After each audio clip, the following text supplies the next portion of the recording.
Aruba, Jamaica, ooh, I wanna take you. Bermuda, J.D. Salinger.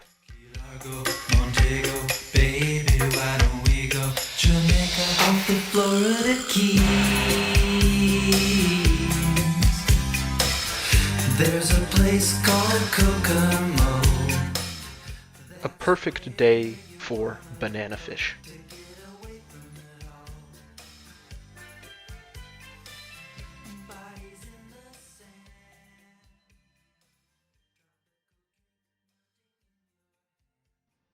There were 97 New York advertising men in the hotel, and the way they were monopolizing the long-distance lines, the girl in 507 had to wait from noon till almost 2:30 to get her call through. She used the time, though. She read an article in a women's pocket-sized magazine called Sex is Fun, or Hell. She washed her comb and brush. She took the spot out of the skirt of her beige suit. She moved the button on her Saks blouse. She tweezed out two freshly surfaced hairs in her mole. When the operator finally rang her room, she was sitting on the window seat and had almost finished putting lacquer on the nails of her left hand. She was a girl who for a ringing phone dropped exactly nothing. She looked as if her phone had been ringing continually ever since she had reached puberty. With her little lacquer brush, while the phone was ringing, she went over the nail of her little finger, accentuating the line of the moon. She then replaced the cap on the bottle of lacquer, and, standing up, passed her left, the wet, hand back and forth through the air. With her dry hand, she picked up a congested ashtray from the window seat, and carried it with her over to the night table on which the phone stood. She sat down on one of the made-up twin beds, and it was the fifth or sixth ring, picked up the phone. "Hello," she said, keeping the fingers of her left hand outstretched and away from her white silk dressing gown, which was all that she was wearing, except mules. Her rings were in the bathroom. "I have your call to New York now, Mrs. Glass," the operator said. "Thank you," said the girl, and made room on the night table for the ashtray. A woman's voice came through. "Muriel, is that you?" The girl turned the receiver slightly away from her ear. "Yes, mother, how are you?" she said. "I've been worried to death about you. Why haven't you phoned? Are you all right?" "I've tried to get you last night and the night before. The phone here's been, 'Are you all right, Muriel?'" The girl increased the angle between the receiver and her ear. "I'm fine. I'm hot. This is the hottest day they've had in Florida in.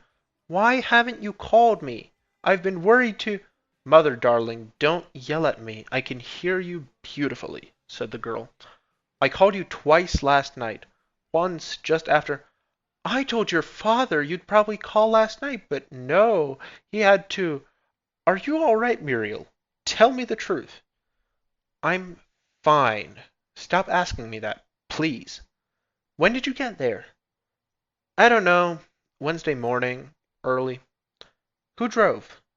"He did," said the girl, excited. "He drove very nicely. I was amazed." "He drove? Muriel, you gave me your word of—" "Mother," the girl interrupted, "I just told you he drove very nicely. Under 50 the whole way, as a matter of fact." "Did he try any of that funny business with the trees?" "I said he drove very nicely. Mother, now please." "I asked him to stay close to the white line and all, and he knew what I meant, and he did. He was even trying not to look at the trees. You could tell. Did Daddy get the car fixed, incidentally?" "Not yet. They want $400 just to—" "Mother, Seymour told Daddy that he'd pay for it. There's no reason for—" "Well, we'll see. How did he behave in the car and all?" "All right," said the girl. "Did he keep calling you that awful—" "No. He has something new now." "What?" "Oh, what's the difference, Mother?" "Muriel, I want to know. Your father—" All right. He calls me Miss Spiritual Tramp of 1948, the girl said and giggled. It isn't funny, Muriel. It isn't funny at all. It's horrible. It's sad, actually. When I think how...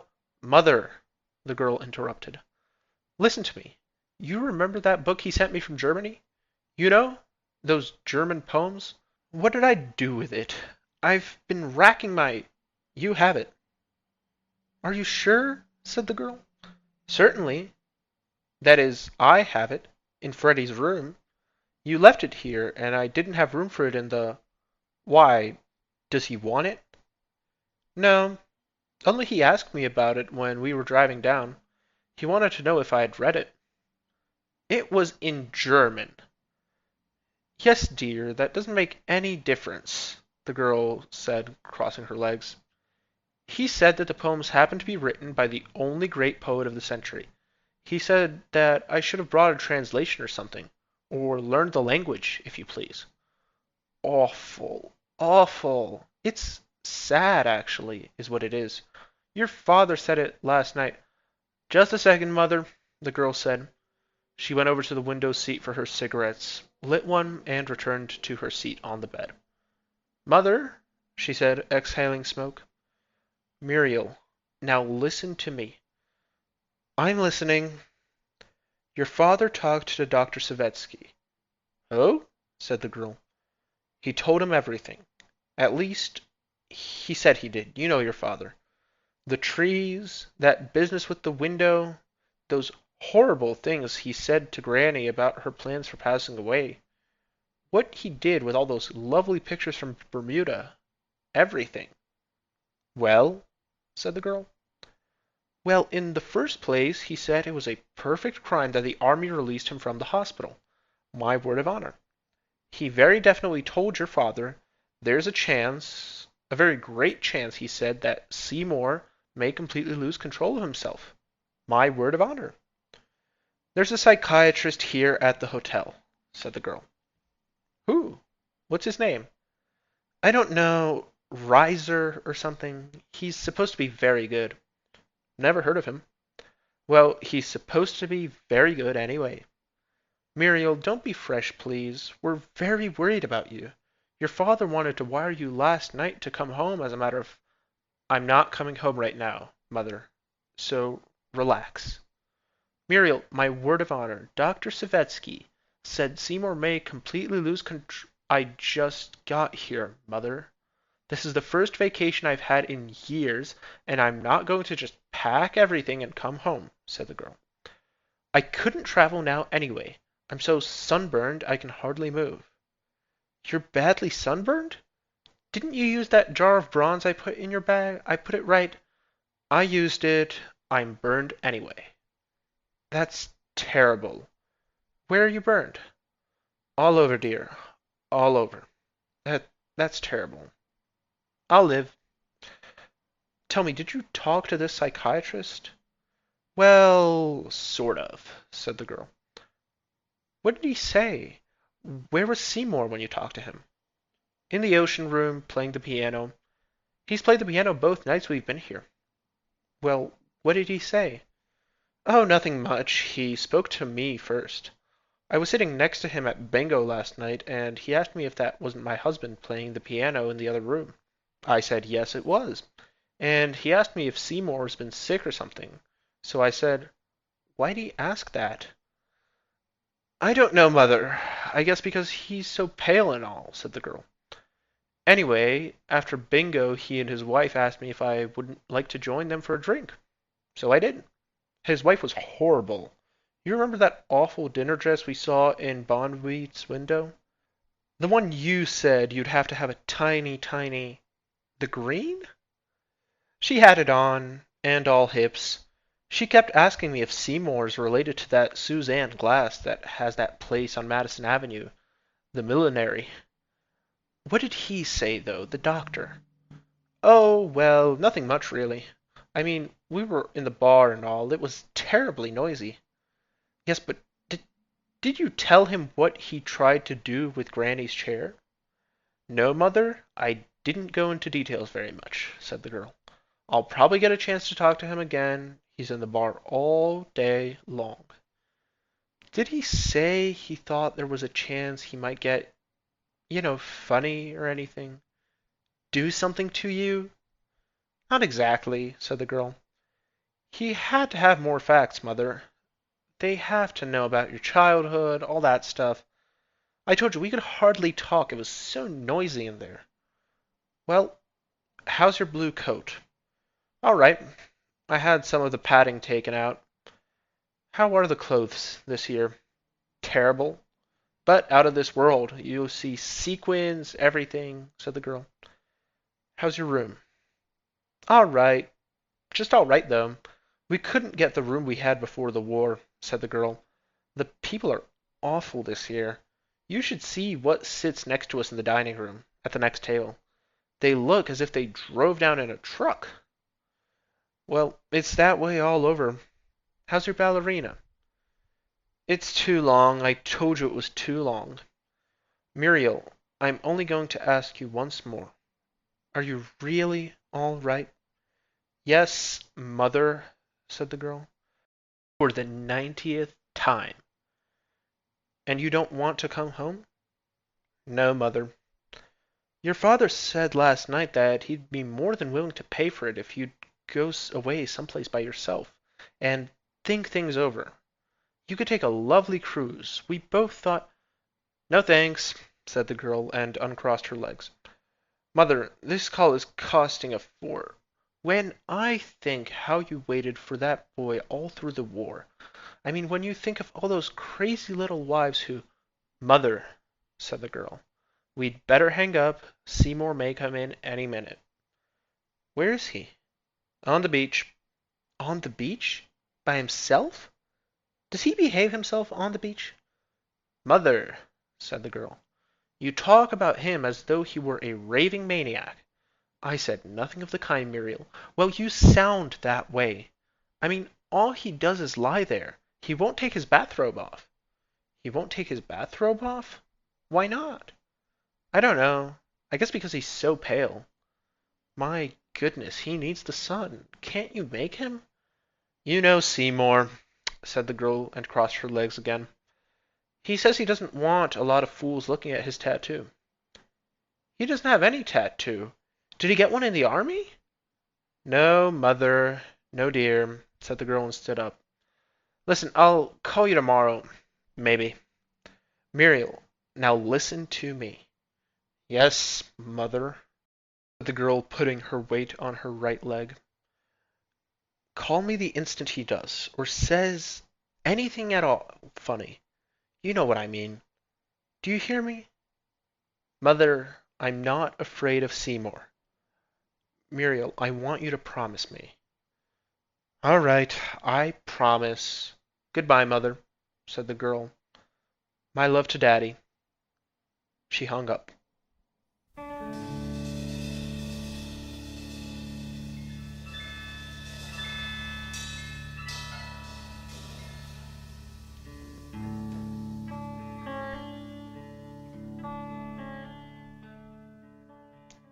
See more glass, said Sybil Carpenter, who was staying at the hotel with her mother.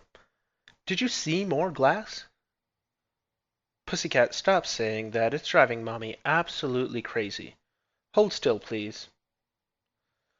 Mrs. Carpenter was putting suntan oil on Sybil's shoulders, spreading it down over the delicate wing-like blades of her back. Sybil was sitting insecurely on a huge inflated beach ball, facing the ocean. She was wearing a canary yellow two-piece bathing suit, one piece of which she would not actually be needing for another 9 or 10 years. It was really just an ordinary silk handkerchief. You could see when you got up close, said the woman in the beach chair beside Mrs. Carpenter's. I wish I knew how she tied it. It was really darling. It sounds darling, Mrs. Carpenter agreed. Sybil, hold still, pussy. Did you see more glass? Said Sybil. Mrs. Carpenter sighed. All right, she said. She replaced the cap on the suntan oil bottle. Now run and play, pussy. Mommy's going up to the hotel and having a martini with Mrs. Hubble. I'll bring you the olive. Set loose, Sybil immediately ran down to the flat part of the beach and began to walk in the direction of Fisherman's Pavilion, stopping only to sink a foot in a soggy, collapsed castle. She was soon out of the area reserved for guests of the hotel. She walked for about a quarter of a mile, and then suddenly broke into an oblique run up the soft part of the beach. She stopped short when she reached the place where a young man was lying on his back. "Are you going to the water, Seymour Glass?" she said. The young man started, his right hand going to the lapels of his terry cloth robe. He turned over on his stomach, letting a sausage towel fall away from his eyes, and squinted up at Sybil. "Hey, hello, Sybil. Are you going in the water?" "I was waiting for you," said the young man. "What's new?" "What?" said Sybil. "What's new? What's on the program?" "My daddy's coming tomorrow on an airplane," Sybil said, kicking sand. "Not in my face, baby," the young man said, putting his hand on Sybil's ankle. "Well, it's about time he got here, your daddy. I've been expecting him hourly. Hourly." "Where's the lady?" Sybil said. "The lady?"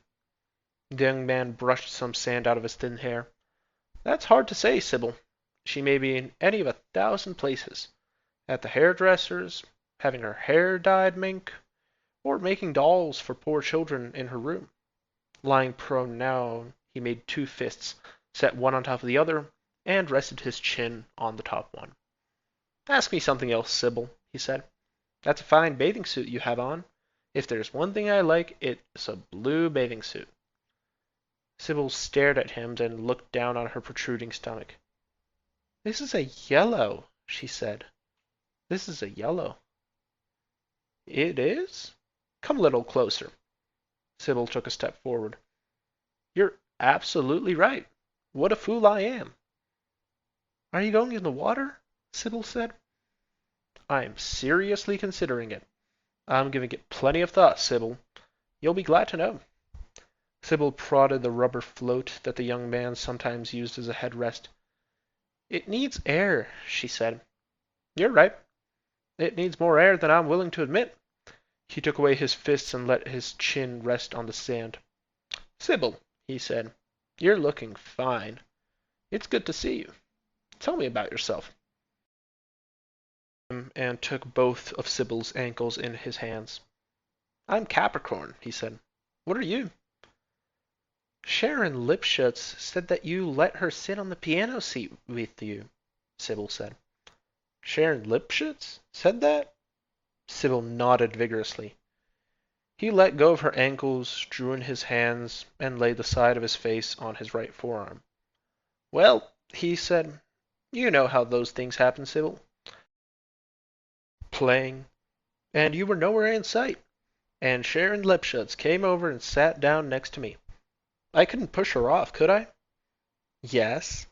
"Oh, no, no. I couldn't do that," said the young man. "I'll tell you what I did do, though." "What?" "I pretended she was you." Sybil immediately stopped and began to dig in the sand. "Let's go in the water," she said. "All right," said the young man. "I think I can work it in." "Next time, push her off," Sybil said. "Push who off?" "Sharon Lipschutz." "Ah, Sharon Lipschutz," said the young man. "How that name comes up, mixing memory and desire." He suddenly got to his feet. He looked at the ocean. "Sybil," he said, "I'll tell you what we'll do. We'll see if we can catch a banana fish." "A what?" "A banana fish," he said, and undid the belt of his robe. He took off the robe. His shoulders were white and narrow, and his trunks were royal blue. He folded the robe first lengthwise, then in thirds. He unrolled the towel he had used over his eyes, spread it out on the sand, and then laid the folded robe on top of it. He bent over, picked up the float, and secured it under his right arm. Then, with his left hand, he took Sybil's hand. The two started to walk down to the ocean. "I imagine you've seen quite a few banana fish in your day," the young man said. Sybil shook her head. "You haven't? Where do you live, anyway?" "I don't know," said Sybil. "Sure you know. You must know. Sharon Lipschutz knows where she lives, and she's only 3.5.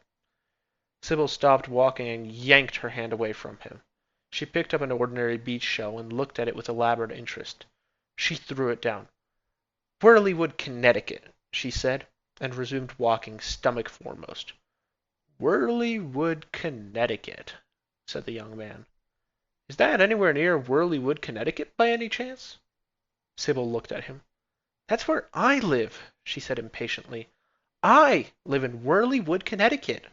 She ran a few steps ahead of him, caught up her left foot in her left hand, and hopped 2 or 3 times. You have no idea how clear that makes everything, the young man said. Sybil released her foot.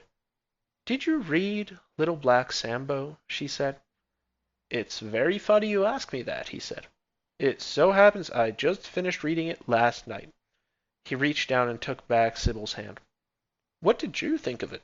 He asked her. Did the tigers run all around that tree? I thought they'd never stop. I'd never seen so many tigers. There were only 6, Sybil said. Only 6, said the young man. Do you call that only? Do you like wax? Sybil asked. Do I like what? Said the young man. Wax. Very much, don't you? Sybil nodded. Do you like olives? She asked. Olives? Yes, olives and wax. I never go any place without 'em. Do you like Sharon Lipschutz? Sybil asked. Yes, yes I do, said the young man. What I particularly like about her is that she never does anything mean to little dogs in the lobby of the hotel. That little toy bull that belongs to that lady from Canada, for instance. You probably won't believe this, but some little girls like to poke that little dog with balloon sticks. Sharon doesn't. She's never mean or unkind. That's why I like her so much. Sybil was silent. I like to chew candles, she said finally. Who doesn't? Said the young man, getting his feet wet.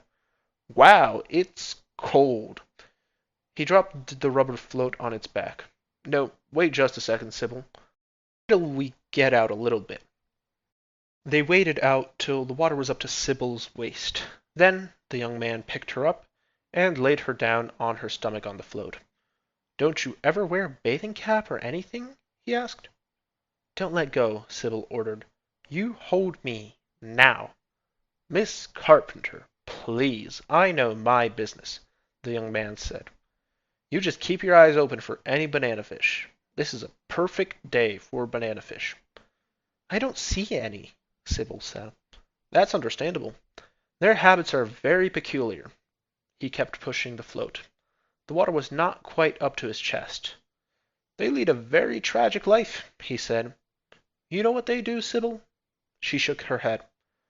Well, they swim into a hole where there's a lot of bananas. They're very ordinary looking fish when they swim in, but once they get in they behave like pigs. Why, I've known some banana fish to swim into a banana hole and eat as many as 78 bananas. He edged the float and its passenger a foot closer to the horizon. Naturally, after that they're all so fat they can't get out of the hole again. Can't fit through the door. Not too far out, Sybil said. What happens to them? What happens to who? The banana fish. Oh, you mean after they eat so many bananas they can't get out of the banana hole? Yes, said Sybil. Well, I hate to tell you, Sybil, they die. Why? Asked Sybil. Well, they get banana fever. It's a terrible disease.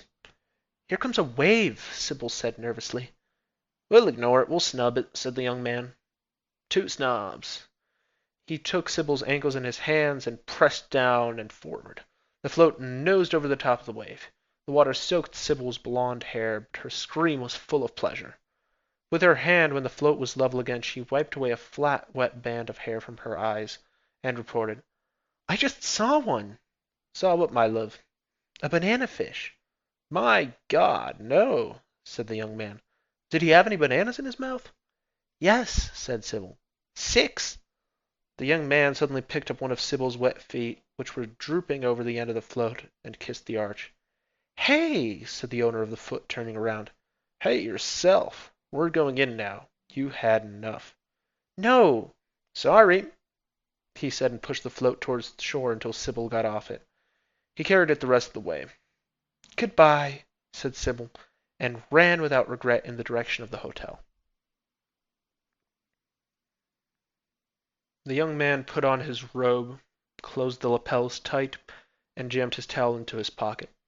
He picked up the slimy, wet, cumbersome float and put it under his arm. He plodded alone through the soft, hot sand towards the hotel.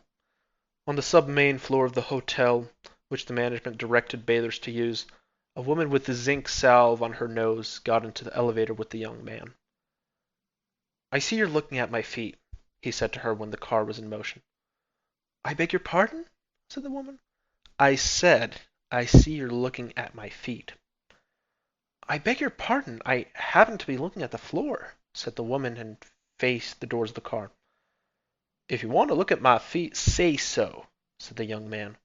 But don't be a goddamned sneak about it.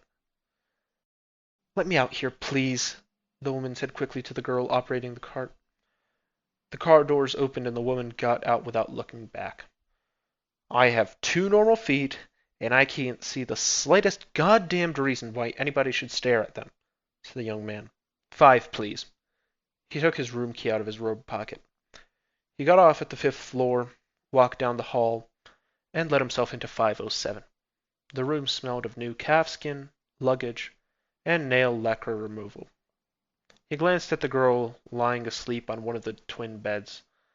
Then he went over to one of the pieces of luggage, opened it, and from under a pile of shorts and undershirts he took out an Ortegas caliber 7.65 automatic. He released the magazine, looked at it, then reinserted it. He cocked the piece. Then he went over and sat down on the unoccupied twin bed, looked at the girl, aimed the pistol, and fired a bullet through his right temple.